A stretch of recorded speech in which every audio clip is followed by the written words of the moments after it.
తెరాసలోకి వలసల పర్వం కొనసాగుతూనే ఉంది. తాజాగా మహబూబ్నగర్ జిల్లా మక్తల్ చిట్టెం రామ్మోహన్ రెడ్డి కాంగ్రెస్ ను వీడి గులాబీ తీర్థం పుచ్చుకున్నారు.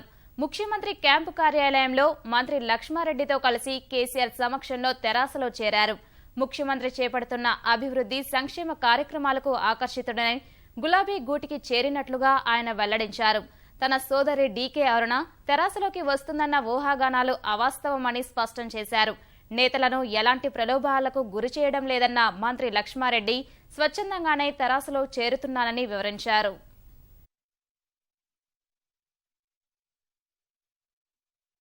వారు చేస్తున్న అభివృద్ధి కార్యక్రమాలు కానీ మా జిల్లా అభివృద్ధి కార్యక్రమాలను చూసి మా మక్తల్ తాలూకాను కూడా పెద్ద ఎత్తున అభివృద్ధి కార్యక్రమాలు తీసుకెళ్లాలని ఒక తపన మాకు కానీ మా కుటుంబానికి కానీ ఎప్పటి నుంచో ఉంది. ఈరోజు మేము అన్నీ వారిపైన బరువు బాధ్యతలు పెట్టి ఈరోజు వారి సమక్షంలో టీఆర్ఎస్ పార్టీలకు రావడం జరిగింది. వారు కూడా సానుకూలంగా స్పందిస్తూ తప్పకుండా మక్తల్ నియోజకవర్గానికి పెద్ద ఎత్తున అభివృద్ధి కార్యక్రమాలు చేస్తానని మాట ఇవ్వడంతో వారి సమక్షంలోనే వారిని కలవడం, ఈరోజు వారిని కలుసుకోవడం కూడా జరిగింది.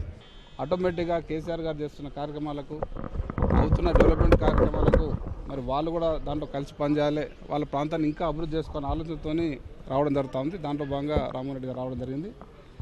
ఈ విషయంలో కొంతమంది ప్రతిపక్ష పార్టీల వాళ్ళు ఏదో మాట్లాడుతున్నారు. నిన్న మన పేపర్లో చూసినాం. నిన్న మన రావుల చంద్రశేఖర్ ఒక స్టేట్మెంట్ ఇచ్చిండు. ఇది అభివృద్ధి కోరుకునే వాళ్ళే వస్తున్నారు తప్ప ఎవరు బలవంతం చేస్తానో లేకుంటే వాళ్ళని ప్రెషర్ పెడుతానో ఏదో ప్రాబ్లం పెడతారో వచ్చే వాళ్ళు కాదు.